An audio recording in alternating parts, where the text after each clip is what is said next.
We have lines of trucks. We have a lot of students who might not be participating, but they're still curious, so they're looking in.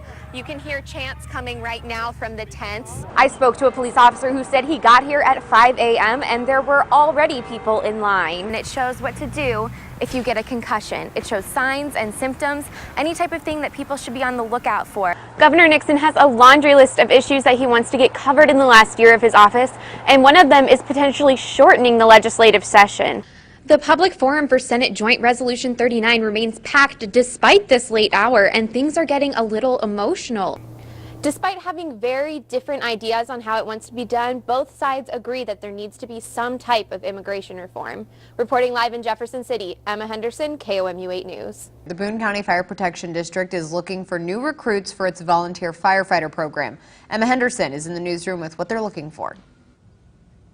The Boone County Fire Protection District is the largest volunteer firefighter department in the state of Missouri. Now, with a large area to cover, they need to make sure that they are well staffed and ready to go at a moment's notice. With a service area of more than 500 square miles, the Boone County Fire Protection District currently has around 220 firefighters on its force. It has a large turnover rate since many recruits are college students, but Assistant Chief Gail Blumenkamp sees this as a success. We do have a high turnover rate, and a lot of people may look at that and say, man, that's a lot of work all the time to have that much turnover. For us, we use that as it's kind of a feather in our cap. We have firefighters all over the United States that began their career right here. Blumenkamp says it's not uncommon for the desire to serve as a firefighter to run in families. In fact, he grew up fighting fires with his father. Some people feel this spark to serve after being directly impacted by the Boone County Fire Protection District services. We find ourselves, assisting people or helping people, and either their family members or them themselves have become interested in the fire district. Since Boone County includes the city of Columbia, the Fire Protection District collaborates on a regular basis with the Columbia Fire Department. We rely on each other in a lot of different ways, and we're glad to have them close by. Not only do they work and train together, some Columbia firefighters started at Boone County Fire Protection District and continue to lend a hand. Some of our personnel are still volunteering for the Fire Protection District, and some have worked for them in the past. Applications will remain open until May 2nd, and after that they can expect to pick about 16 people out of a pool of about 50 to 100 applicants. Well, the Target 8 team has been sifting through medical records and other documents provided to us by the residents of Elizabeth Street. They tell a disturbing story, one that took more than a year to resolve for one mother and is not yet over for other families. KOMU 8's Emma Henderson spent months on this. She is in the studio with what she found. I spoke to multiple people who live on Elizabeth Street who feel as though their voices were not being heard by the Jefferson City Public Housing Authority. One woman provided me with documents outlining her son's medical history, showing he was ill due to mold in their apartment.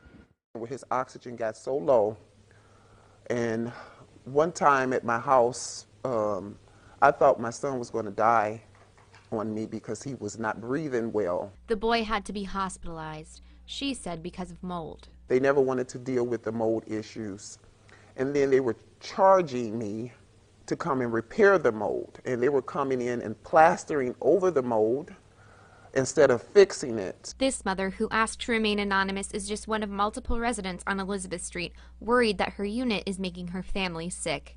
The issues began when her family moved into their unit about 2 years ago. KOMU 8 has documents showing the mother's request for transfer out of her unit. Her request was denied and her son stayed sick. On June 23, 2015, the child went to an allergy and asthma consultant who gave a letter to the Jefferson City Housing Authority that stated, his condition is likely to deteriorate if he remains in an environment with significant dust and mold exposure. Tenants have an obligation to come and make complaints to us because we don't have any way of knowing. We're not talking to people and neighbors to find out what other neighbors are complaining about. It's your unit, you get to, keep it as you like. If it was life endangering, of course we'd take them out. The St. Louis Office of Housing and Urban Development oversees the housing authority of the city of Jefferson. On December 23rd, the St. Louis Field Office for Housing and Urban Development came to the Elizabeth Street apartments. They only inspected a small portion of the units. I obtained the inspection report and the City of Jefferson Public Housing Authority's response from its previous director. It showed issues that need to be fixed in the inspected units, from water and lights to rotting floors and other problems. On one property that was complaining of mold in a lower-level bedroom, inspectors discovered that gutter downspouts were draining directly at the foundation. The suggested repair can't happen until the weather warms up. Despite these findings, the inspection report signed by the director of the Office of Public Housing in St. Louis viewed the maintenance plan for the Elizabeth Streets unit and said the maintenance plan is excellent and should be used as a model for best practice with other housing authorities that are having problems with their maintenance programs, and that the Jefferson City Housing Authority's maintenance program is excellent. The problems aren't over or in the distant past. For example, resident Angela Whitman believes her apartment was in good condition relative to her neighbors when KOMU first started investigating. But one night, part of her bathroom ceiling fell in on her, sending her to the urgent care. In the last month, I had samples collected in the bathroom of 2 different units. I took these samples as well as a piece of drywall residents kept from the mother's original unit to Jean Mahale, a professor at the University of Missouri who specializes in fungi.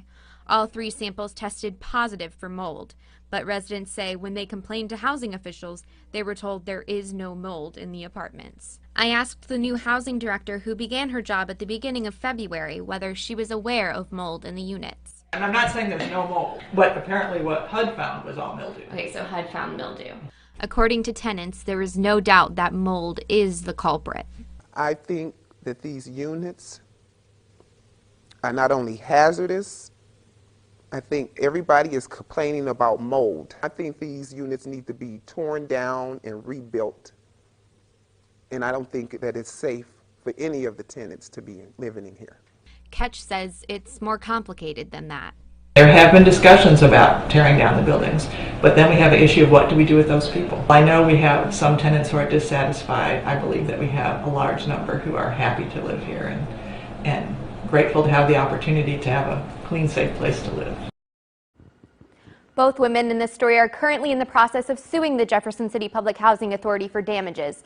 The mother was able to move out of her apartment in November, 2 years after moving into the original apartment, and has noticed some improvement in her son, but it changes day to day.